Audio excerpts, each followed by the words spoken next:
오늘부터 창세기 말씀을 강해하도록 하겠습니다. 제가 10년 전에 창세기 말씀을 강의했습니다만, 제가 다시 창세기 말씀을 강의하는 것은 창세기가 신자의 가장 기초가 되는 창조 신앙에 대해서 가장 잘 기술하고 있기 때문입니다. 지금 우리의 현실은 창조 신앙이 거부되거나 부인되고 있고, 또 모든 학교의 교육 과정도 창조 신앙과 배치되는 진화론을 기초로 해서 가르치고 있기 때문에 창세기 말씀을 통해서 다시 한번 우리의 신앙을 견고히 하고, 또 우리의 신앙이 창조 신앙 위에 세워져야겠다라고 하는 생각이 있어서 오늘 말씀을 시작하도록 합니다.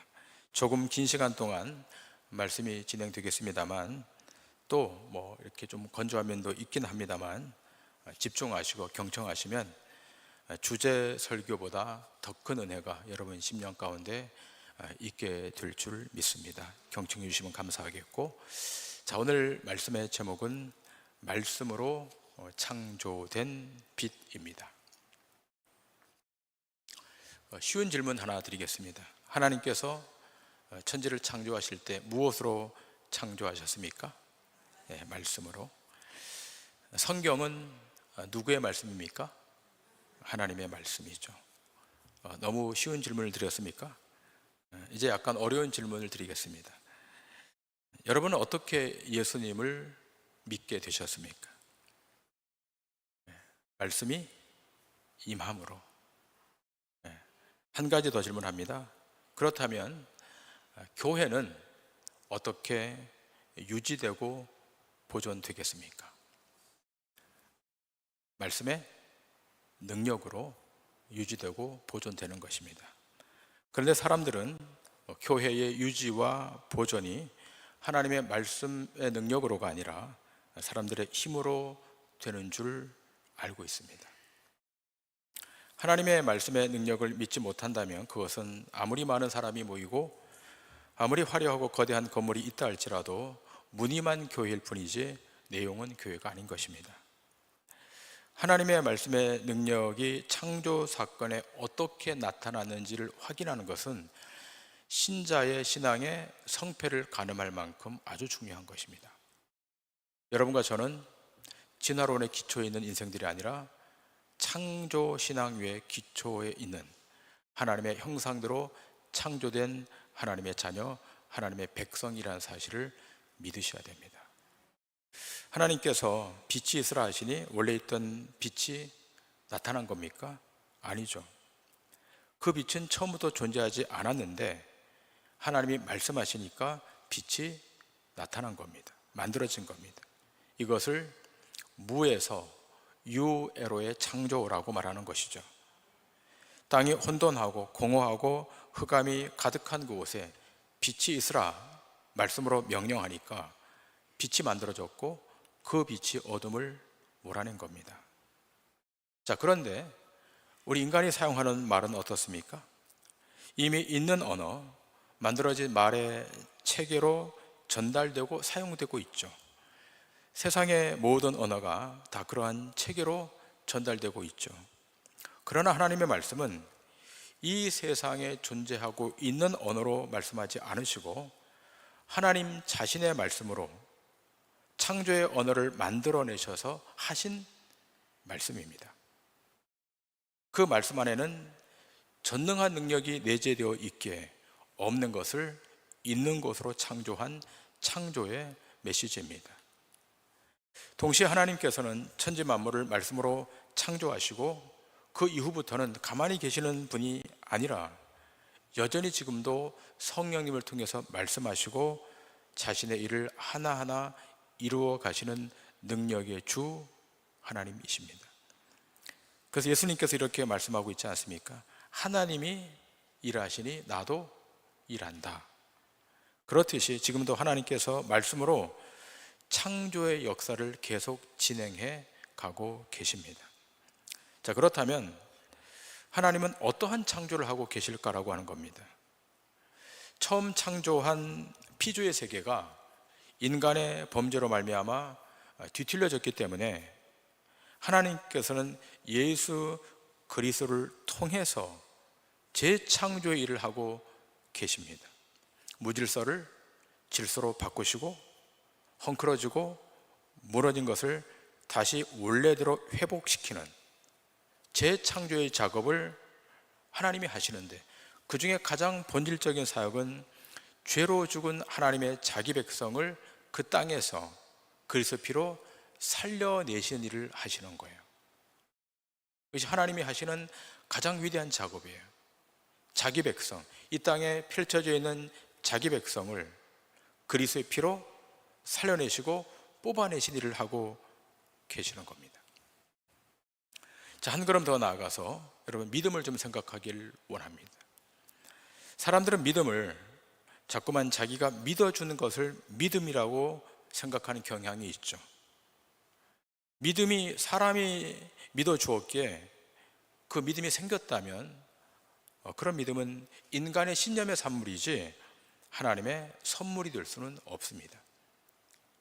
믿음과 신뢰는 다릅니다. 기독교 신앙 안에 믿음이라고 하는 것은 사람의 산물이 아니라 그것은 하나님의 신적 선물입니다. 하나님이 주시는 거예요. 믿음은 사람 편에서 출발하지 않고 하나님이 그 백성에게 단도직입적으로 주시는 절대적 은총의 결과입니다. 오늘 이 자리에 참여한 여러분 모두는 하나님이 주시는 그 은총의 결과 믿음을 수여받으신 겁니다. 여러분이 만들어낸 것이 아니고 취득한 것이 아니라 하나님이 하나님의 백성에게 믿음을 주셨습니다. 없는 가운데 있게 하시고 죽은 자 가운데서 살리시는 하나님의 말씀의 능력에 기인해서 여러분에게 믿음을 주신 거죠. 믿음은 운전면허 따듯이 취득할 수 있는 것이 아니에요. 어떤 옵션을 내 마음대로 선택할 수 있는 것이 아니라 그것은 하나님이 자기 결정으로 주셔야만 받을 수 있는 건데, 놀라운 것은 오늘 이 아침에 예배하는 여러분과 저는 그 믿음을 수여받은 거예요.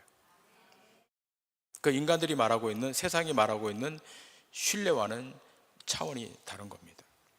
여러분 요한복음에 보시면 예수님께서 죽은 나사로를 살려내시죠. 죽어있는 나사로를 향해 나사로야 나오너라라고 말씀하시죠. 자, 그때 나사로가 걸어 나옵니다. 자, 그런데 여러분 자세히 보시면 죽은 나사로가 어떻게 걸어 나오는 겁니까? 죽었는데 순종해서 살아나온 겁니까? 아니죠. 죽은 나사로에게 하나님의 말씀이 명령하니까 그 말씀이 들어가서 죽은 영혼이 살아난 거예요. 영이 살아난 겁니다. 동시에 육도 살아난 겁니다. 그 영으로 하나님의 말씀을 들은 거예요. 죽었다라고 하는 것, 성경이 죽었다라고 하는 것은 단순히 생물학적 죽음을 의미하지 않지 않습니까? 기독교 신앙 안에 죽음이라고 하는 것은 영혼의 죽음을 의미하는 거예요.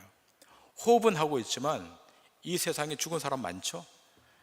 영이 죽어 있으면 하나님을 하나님으로 감각하거나 인식하지 못하기 때문에 죽은 거예요. 근데 나사로는 영도 죽고 육도 죽은 건데 주님이 말씀하시니까 영도 살고 육도 살아서 걸어 나온 거예요. 자신에게 믿음이 발생해서 살아난 게 아니라 하나님의 말씀의 능력으로 살아난 거예요. 복음성가 중에 이런 가사의 찬양이 있죠. 예수님이 말씀하시니 물이 변하여 포도주 됐네. 예수님이 말씀하시니 바디메오가 눈을 떴다네. 예수님이 말씀하시니 죽은 나사로가 살아났다네. 예수님 나에게도 말씀하셔서 새롭게 변화시켜 주소서. 아주 단순한 찬양이지만 정확한 신앙의 고백의 찬양입니다. 말씀의 능력이 임하면 이렇게 되는 거예요. 그 말씀은 인간의 언어의 메시지가 아니죠. 하나님 자신의 메시지이죠. 그 메시지가 도달하면 소성케 되는 겁니다. 한 걸음 더 나아가서 교회를 좀 생각하길 원합니다. 여러분 우리 교회로 모였죠? 이 교회 역시 사람들은 사람들의 능력으로 세우는 것으로 생각하는 경향이 있죠. 저희 동기 목사님들도 많이 개척을 하기도 했고, 또 지금 뒤늦게 개척을 준비하는 목사님들도 계세요. 자, 그런데 개척할 때 제일 어려운 것이 무엇이겠습니까? 저도 개척을 했고, 오늘 인사하신 우리 신영희 전사님도 3년 전에 대관령에 개척을 하지 않았습니까? 개척을 해본 분들은 다 아시겠지만, 첫 번째가 사람이죠. 두 번째가 재정이죠. 사람이 안 모여서 힘들고, 또 모였다 할지라도 재정이 모자라니까 힘들고, 자립이 안 되니까 힘들고, 그런 어려움의 과정을 겪죠. 자, 그런데 가만히 생각해 보면 그 어려움은 본질적 어려움은 아닌 것 같습니다. 교회의 본질적 어려움은 교회가 무엇이냐 라고 하는 궁극적인 해답을 얻지 못했을 때 어려움이 있는 거예요. 여러분, 교회는 누가 세우셨죠? 주님이 세웠습니다. 사람이 개척을 했다 할지라도 결국 세우신 분은 주님이시고, 결국 그 교회는 주님이 이끌고 가시는 거예요. 하나님의 교회이기 때문에. 교회란 사람이 세워서 사람의 힘으로 끌고 가는 공동체가 아니죠.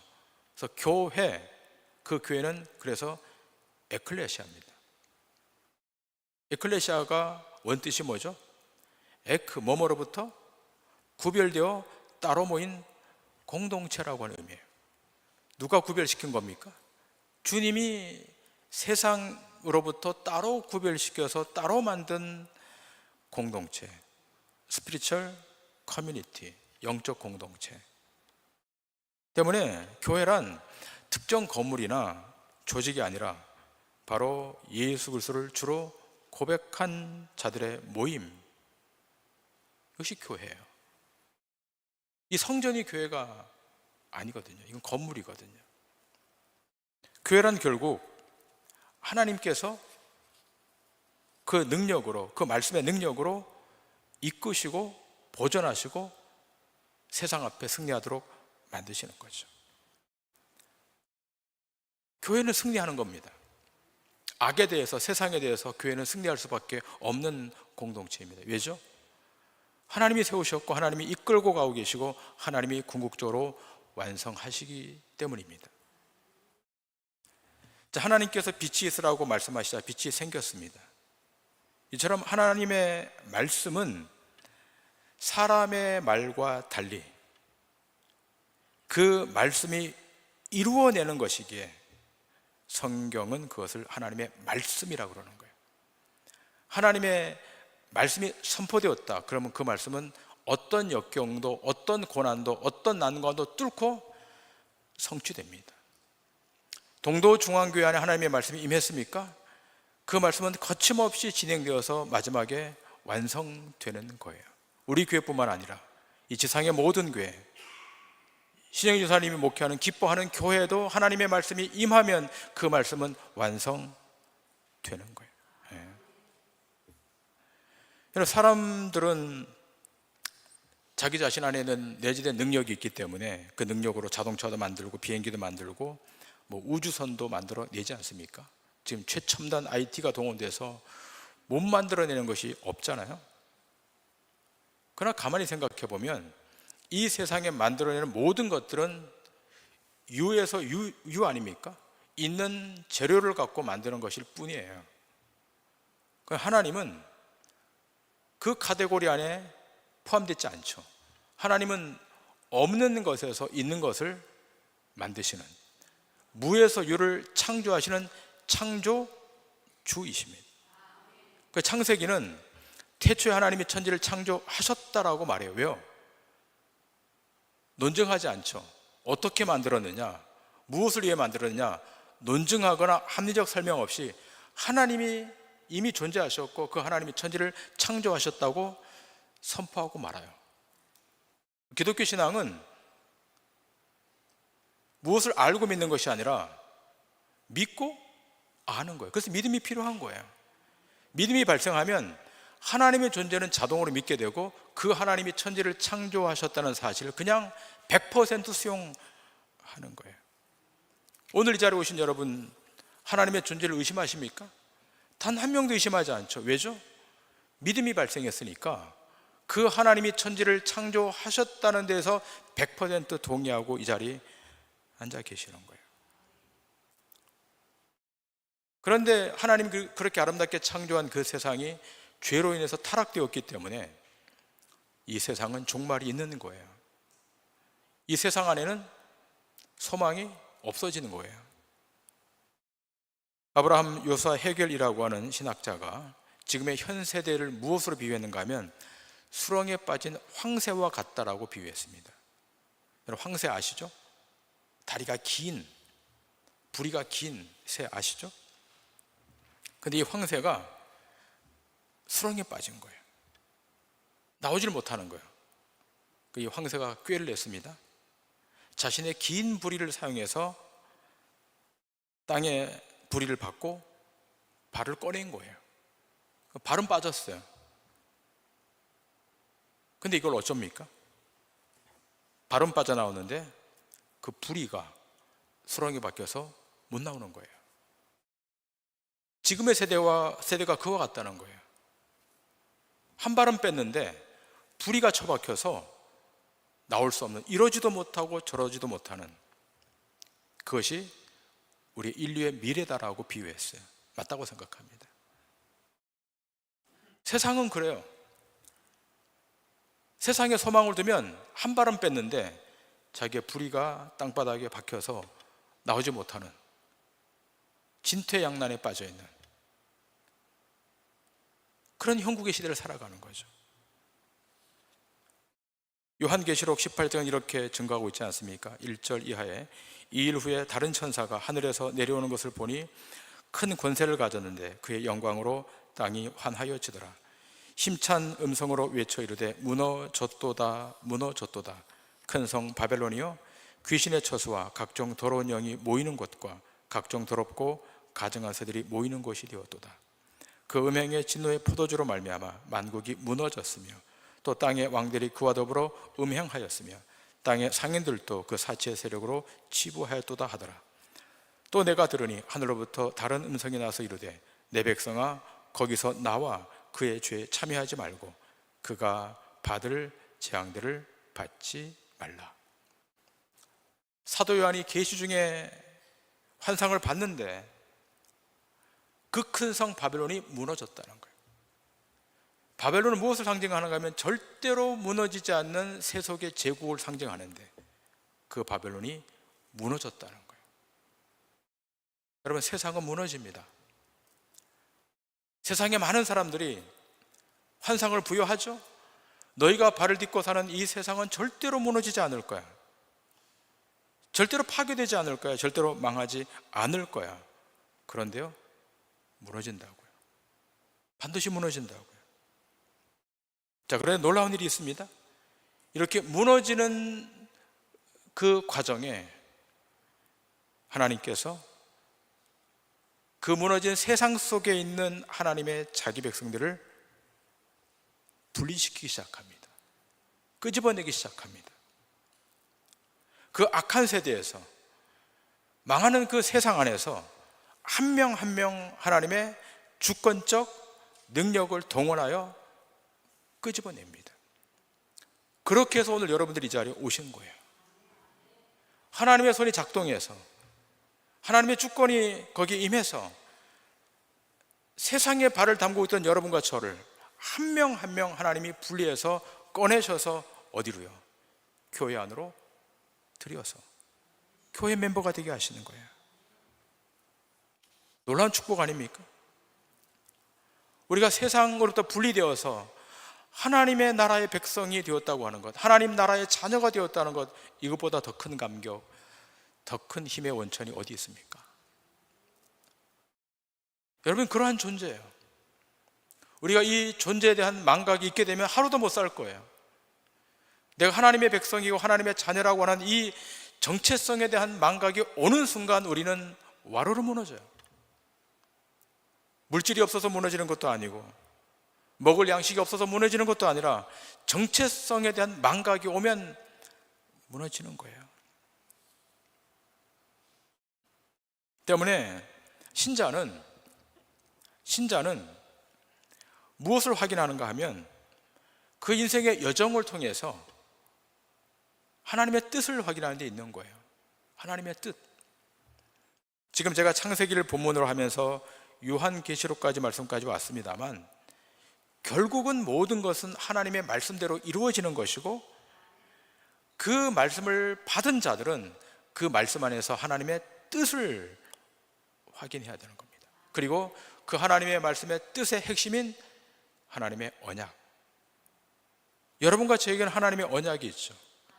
아브라함과 이삭과 야곱과 체결했던 그 언약이 그들에게만 있는 것이 아니라 오늘 예배하는 여러분과 저에게도 그 언약이 놓여 있는 겁니다. 그리고 언약의 핵심은 뭐죠? 생명이고 승리입니다. 오늘 본문에 하나님께서 빛이 있으라 말씀하시자 빛이 있었는데, 그것은 단지 천지를 창조하신 것만을 나타내려고 하는 것이 아니라 그 하나님의 창조의 능력은 21세기를 살아가고 있는 지금도 그 능력이 우리 가운데 역사하고 있다는 사실을 믿어야 됩니다. 자, 그런데 우리는 그런 생각을 할 때가 있죠. 하나님이 이렇게 역사할 때, 하나님이 이렇게 인도해 가실 때 내가 뭔가 좀 뒷받침을 해야 돼. 내가 뭔가 좀 보조적으로 역할을 해야 돼. 물론 그런 생각도 틀린 말은 아닙니다. 할 수 있으면 해야 되겠죠.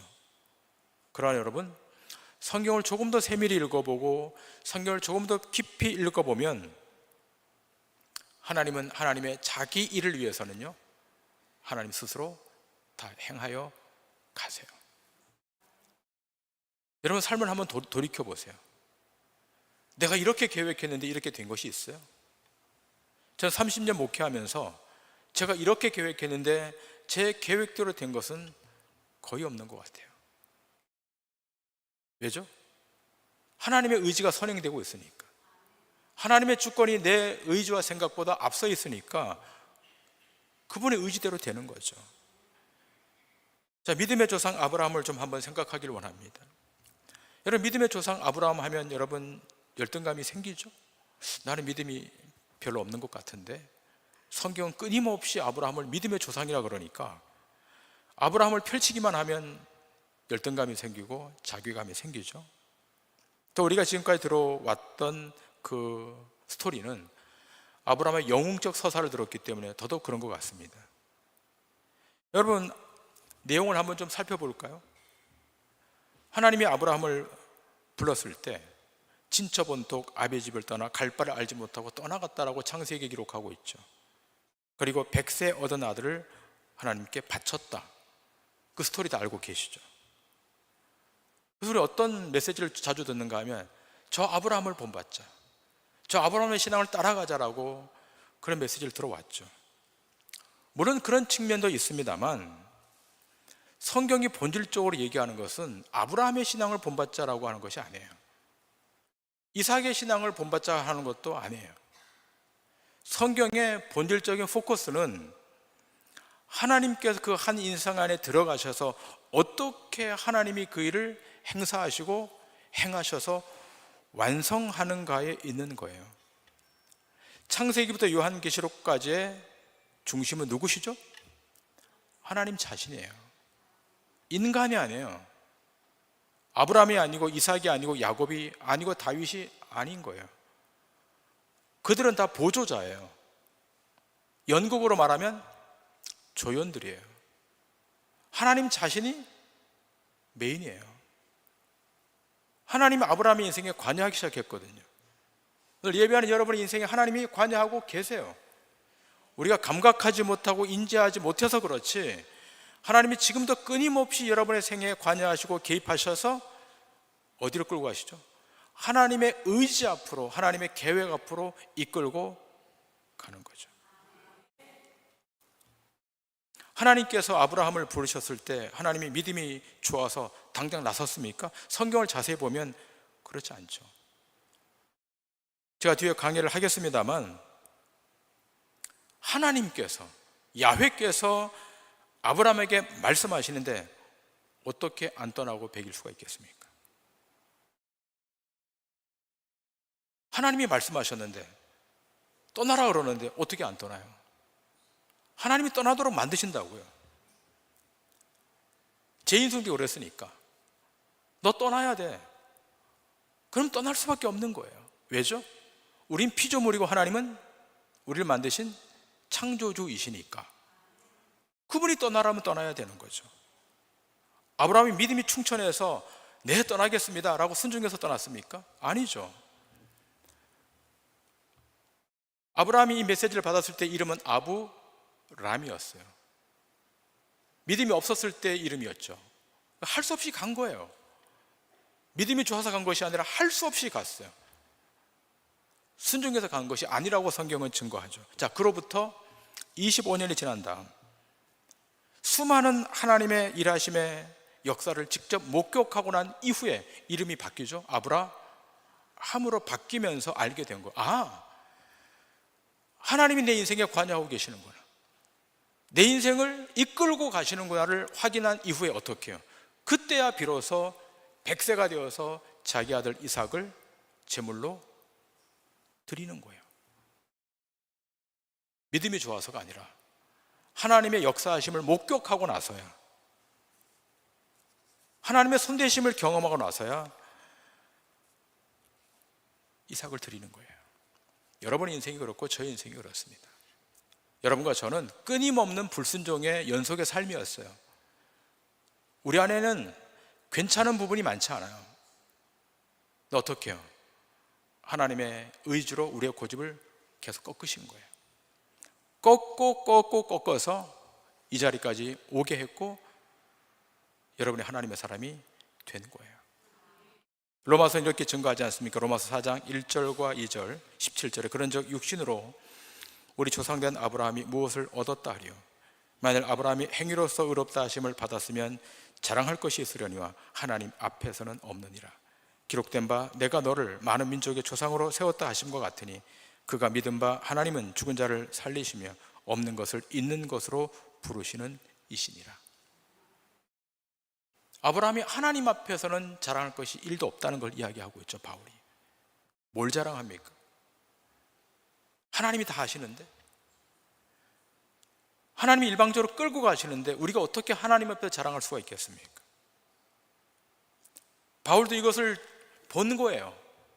아브라함의 일생을 관찰하면서 하나님이 죽은 자를 살리시고 없는 것을 부르시는 차처럼 불러서 아브라함을 쓰셨다는 것을 알게 되는 거예요. 이것이 말씀에 기초한 인생의 결론입니다. 말씀은 간단한 게 아니에요. 우리가 보는 하나님의 말씀은 글자를 보라고 하는 것이 아니죠. 텍스트를 보라고 하는 것이 아니죠. 그걸 넘어선 거기에 능력이 임한 레마의 말씀을 보라고 하는 거죠. 오늘 이 아침 예배하는 여러분에게 그 능력의 말씀이 여러분 심령 가운데 도달하는 축복이 있기를 주님 이름으로 축원합니다. 우리가 잘 알고 있는 사도행전 1장 8절의 말씀 한번 좀 보기를 원하는데요, 오해하는 분들이 많아서 이 말씀을 좀 보기를 원합니다. 오직 성령이 너희에게 마시면 너희가 권능을 받고 예루살렘과 온 유다와 사마리아와 땅 끝까지 이르러 내 증인이 되리라 하시니라. 다 아시는 말씀이죠. 이 말씀을 가지고 많은 교회들이 표를 삼고 그래 성령의 능력 받고 증인 되자라고 그러죠. 그렇습니다. 성령이 임해야 되죠. 권능도 받아야 되죠. 여러분, 사도행전 1장이 지나가면서 2장에 뭐가 나오죠? 강력한 박해가 와요. 성령 받았는데, 권능 받았는데 강력한 박해가 찾아온단 말이죠. 여러분, 유대인들이 이 복음을 받아들이고 유대교를 버리고 그리스도교로 개종하거든요. 자, 그래서 세워진 교회가 예루살렘 교회예요. 예루살렘 교회 안에는 다 유대인들만 있는 거예요. 여기도 유대인, 저기도 유대인. 유대교를 버리고 들어온 정체성은 유대인이에요. 근데 종교는 유대교를 버렸으니까 그리스도교가 된 거예요. 자, 그런데 어떻게 기술되어 있죠? 유대와 온 유대와 사마리아와 땅 끝까지라고 하는 것이 전제되어 있죠. 어디를 가야 되죠? 사마리아로 가야 되는 거예요. 땅 끝으로 가야 되는데 안 가는 거예요. 성령 받았는데 어떻게 하죠? 하나님이 예루살렘 교회를 치기 시작하는 거예요. 순교하도록 만드는 거예요. 다 흩어버려요. 그래서 어디에 가서 교회를 세웁니까? 시리아, 수리아로 가서 안디옥 교회를 세워요. 여러분, 자신들의 능력으로 세운 겁니까? 자신들의 힘으로 세운 겁니까? 아니죠. 그렇게 안 하니까 하나님의 의지가 선행되어서 교회를 세우도록 만들고 복음을 전파하도록 만드는 거거든요. 여러분, 우리가 권능을 받고 성령의 능력으로 충만한 것도 중요하지만 그 이전에 항상 생각해야 될 것은 거기에 하나님의 의지가 있다는 사실, 하나님의 주권이 있다는 사실을 기억하셔야 돼요. 사도행전의 주된 인물 가운데 하나가 베드로죠. 사도 베드로. 자, 이 사도 베드로가 주님이 3번의 환상을 보여주죠. 이방인 고넬료에게 가서 복음을 증거하라. 3번씩이나 환상을 보여줬는데 베드로가 안 가는 거예요. 왜죠? 이방인에게 무슨 복음이? 그 생각으로 안 가는 거예요. 하나님이 화가 나셨어요. 밀어붙였어요. 그래서 고넬료의 집으로 보내버립니다. 이방인 집이네. 거기 가보니까 이미 주님을 기다리는 많은 이방인들이 거기 기다리고 있는 거예요. 베드로의 실력으로 그들을 구원한 겁니까? 베드로의 능력으로 그들을 구출해낸 겁니까? 아니잖아요. 하나님이 앞서 가시고 있는 거잖아요. 여러분, 결국 우리의 생애라고 하는 것은 하나님의 선제적 의지와 선제적 행하심을 통해서 우리의 삶이 만들어지고 결정되는 거예요. 지혜로운 사람은 그 하나님의 선제하심, 그 하나님의 선행하심을 보는 거예요. 저는 동도중앙교회 성도들이 그랬으면 좋겠어요. 여러분의 신앙이 성숙되어서 하나님의 의지, 하나님의 선행적 그 의지를 좀 보면서 끝까지 주님 오실 때까지 성숙한 그 길을 믿음으로 경주하셨으면 좋겠습니다. 휘둘리키지 마시고, 뭐가 좋다 그래서 거기 빠지지 마시고. 제가 강의 설교하는 목적도 다른 데 있지 않아요. 저도 주제 설교하면 좋죠. 주제 하나 잡아서 하면 좋죠. 그런데요, 말씀의 깊이를 가지셔야 어떤 것에서도 초월하고 이길 수 있는 거예요. 요한계시록 1장 3절에 이렇게 말하고 있지 않습니까? 이 예언의 말씀을 읽는 자와 듣는 자와 그 가운데 기록한 것을 지키는 자는 복이 있나니 때가 가까움이라. 때가 가까웠다는 거죠. 누구의 때입니까? 하나님의 때. 카이로스 때가 왔다는 거죠. 말씀을 읽는 자, 말씀을 듣는 자, 말씀 안에 기록한 것을 지키는 자, 복이 있다는 거예요. 누가 복이 있는 사람입니까? 하나님의 말씀을 듣고 있는 사람이에요. 그 하나님의 말씀을 읽고 있는 자예요. 그 말씀과 동행하는 자입니다. 아모스 선지자는 이렇게 증거합니다. 8장 11절 이하에 주 여호와의 말씀이니라. 보라, 날이 이를지라 내가 기근을 땅에 보내리니 양식이 없어 주림이 아니며 물이 없어 가람이 아니요 여호와의 말씀을 듣지 못한 기갈이라. 사람이 이 바다에서 저 바다까지 북쪽에서 동쪽까지 비틀거리며 여호와의 말씀을 구하려고 돌아다녀도 얻지 못하리니 그날에 아름다운 처녀와 젊은 남자가 다 갈아요 쓰러지리라. 양식이 없어 주림이 아니라 그러잖아요. 물이 없어 가람이 아니라 그러잖아요. 21세기의 대한민국 얼마나 풍요해요. 우리 한반도 6,000년 역사에 지금처럼 풍요로운 시대가 있었습니까? 먹을 양식이 없고 마실 물이 있고 이렇게 편하게 살아가는 시대가 과연 언제 있었습니까? 근데요, 자살률이 1등이에요. 그런데요, 약물에 중독되는 사람 OECD 국가 중에서 1등이에요. 뭐가 문제예요? 뭐가 부족한데요? 결국 그 인생을 구출해내는 것은 하나님의 말씀밖에 없습니다. 그 말씀이 도달해야 돼요. 그 영혼에 연결돼야 돼요. 목마름의 문제, 배고픔의 문제, 영적 고독의 문제는 하나님의 말씀으로만 돼요. 상담한다고 되지 않아요. 감사하게도 우리 성도님들은 참 지혜로우셔서 저한테 상담하러 안 오셔서 너무 감사한데, 저는 상담가가 아니에요. 어떻게 해요? 말씀으로 치유받으시면 돼요. 히브리서 기자는 이렇게 말하고 있지 않습니까? 4장 12절 이하에 하나님의 말씀은 살아있고 활력이 있어 좌우의 날쌘 어떤 검보다 예리하여 혼과 영과 및 관절과 골수를 찔러 쪼개기까지 하며 또 마음의 생각과 뜻을 판단하나니 지으신 것이 하나도 그 앞에 나타나지 않음이 없고 우리의 결산을 받으실 이의 눈앞에 만물이 벌거벗는 것 같이 드러나느니라. 하나님의 말씀은 살아있다는 겁니다. 그 살아있는 말씀이 오늘 여러분 가운데 역사하고 있음을 믿으십시오. 그 살아있는 말씀이 여러분의 가정에, 여러분의 자녀에게, 여러분의 남편에게, 아내에게 도달하면 그 가정은 살아나요. 우리 교회 안에도 하나님의 살아있는 말씀이 머물게 되면 죽은 영혼이 소생하게 되고 상처 입은 영혼이 고침받게 되고 넘어진 심령이 일어나게 될 줄 믿습니다. 그 말씀으로 이 한 주간도 승리하시는 주의 종들 다 되시기를 주님 이름으로 간절히 축원합니다.